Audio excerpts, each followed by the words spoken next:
Hi guys, my name is Tokir Ahmed and I welcome all of you on my YouTube channel Paramount Academy for English Language.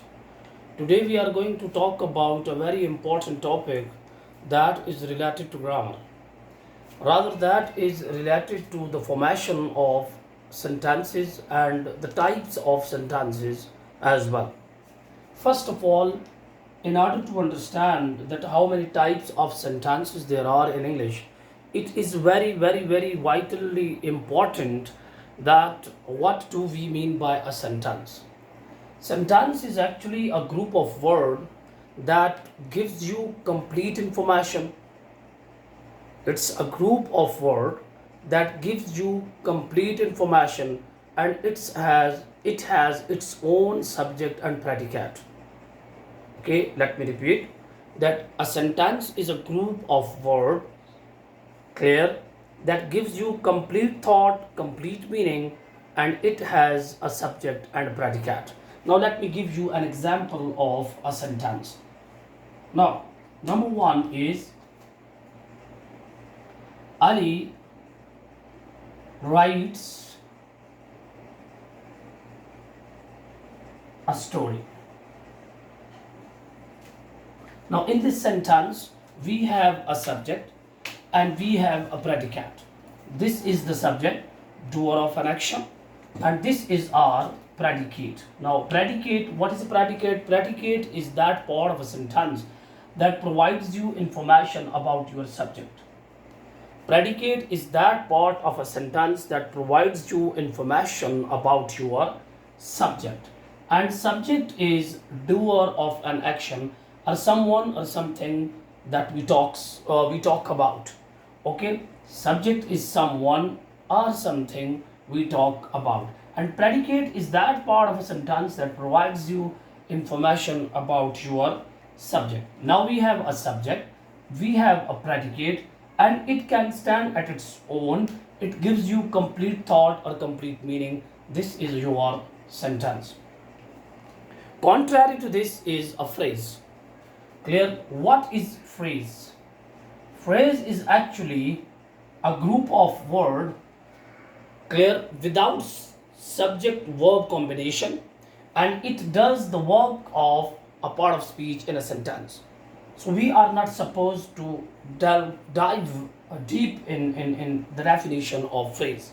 So let me proceed to the types of sentence. There are actually four types of sentence. Number one is declarative sentence.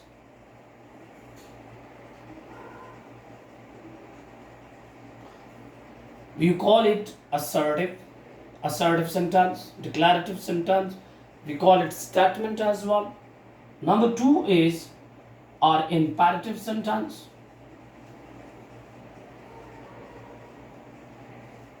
Clear? Number three is our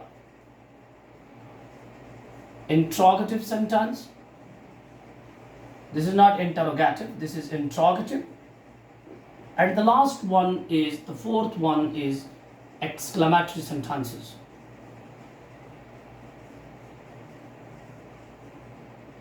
Now, we are going to talk about one by one in detail. What is a declarative or assertive sentence?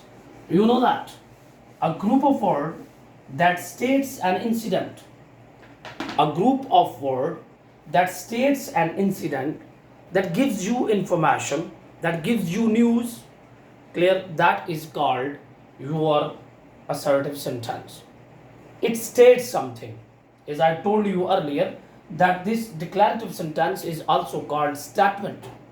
It states an incident, it describes, it gives you information, it gives you news about something, about the happening of something, about someone, about something. It states and relates some incident. Clear? It states and relates some incident. It gives you more information. It gives you information about your noun or pronoun, or it gives you news. It states something. Okay, for example, let me give you an example of a declarative sentence. Ali reads a book. Now in this sentence you will be knowing that Ali is your subject, reads a book, this is your predicate. Keep it in mind that your predicate always starts with verb. It can be helping verb, it can be clear action verb as well. Ali reads a book, this is a sentence, and it gives you information.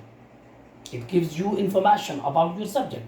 So I told you earlier that declarative sentence declares, it gives you information, it relates, it states something. Now, declarative sentence or statement can be positive as well as negative. For example, I write, Ali does not read a book. Now this is your, again, declarative sentence. Why? Because it gives you information about the happening of something, that Ali is not doing something at all. He is not reading a book.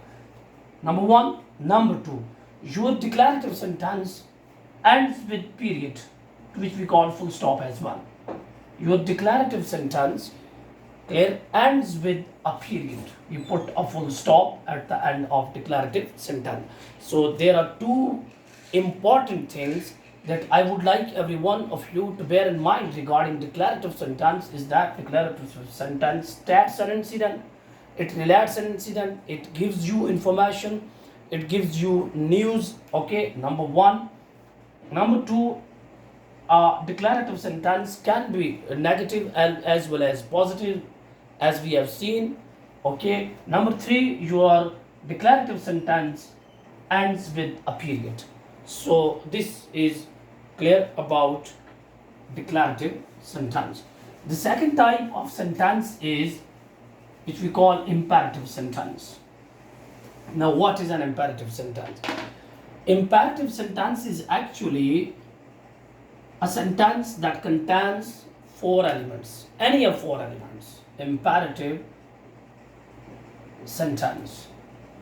Now what are those four elements? Number one, an imperative sentence contains a request. Number two, an imperative sentence contains command. Number three, an imperative sentence contains advice. Number four, an imperative sentence contains prohibition. Now, request, you know, command, order, simply order, okay, advice, it is known to you. Prohibition is a noun and its verb is prohibit. When you stop someone from doing something, prohibit means when you stop somebody, clear, from doing a thing or doing anything. So one by one, request. The example of request, please give me your book for a day. Give me your book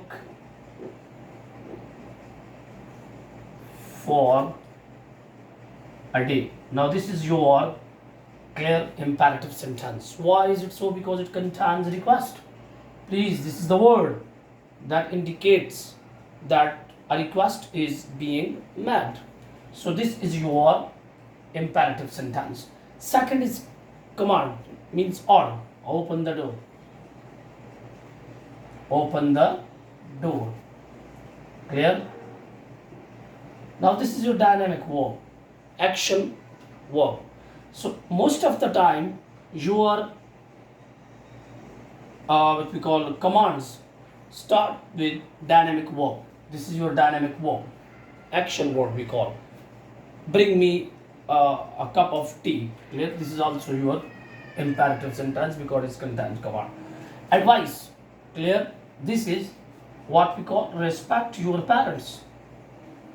Respect your parents, or teachers as well. So again, this is your imperative sentence. Why is it so? Because it contains advice. Prohibition is, as I have told you earlier, that when you stop someone from doing something. Okay, so this is, for example, let me cite an example for your convenience and understanding. That prohibition: don't go in the dark. Don't go in the dark. So this is your, again, imperative sentence, and it contains prohibition. Okay, it contains prohibition, that don't go in dark. Clear? So these are the elements that do we find in imperative sentence. Let me proceed to the third type of a sentence, and that is your interrogative sentence. Interrogative sentences are those sentences which are used to make a question, to put a question. Now,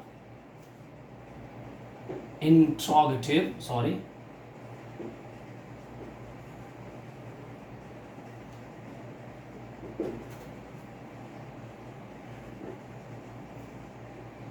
now, interrogative sentences are those sentences which are used to ask a question, which are used to inquire. Clear?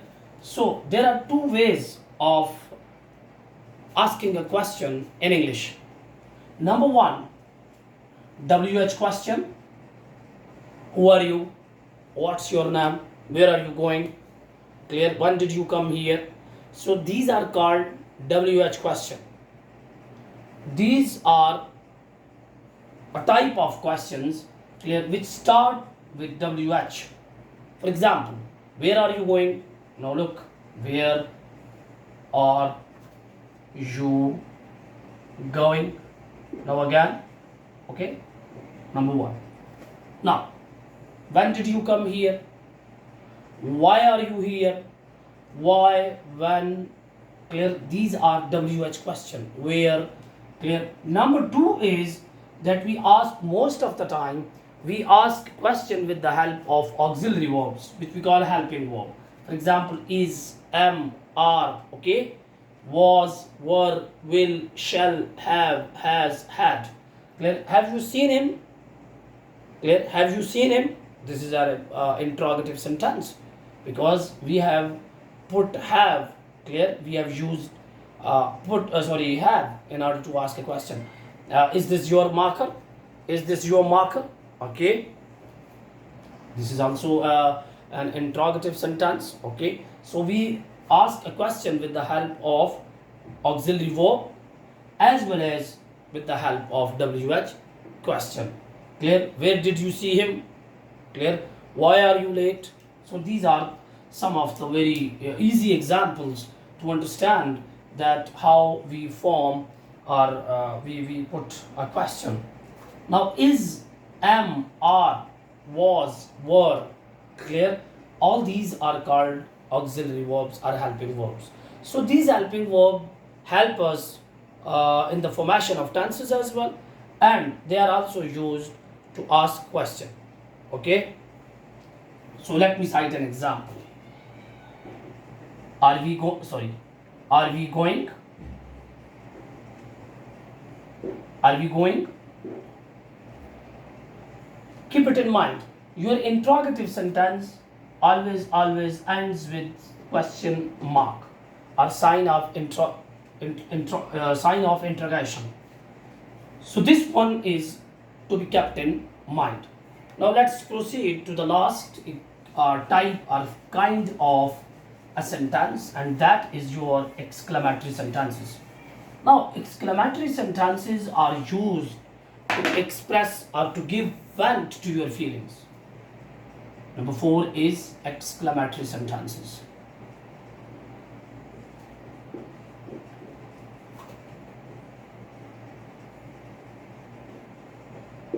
Okay, exclamatory sentence is a sentence that gives vent, that expresses your feelings.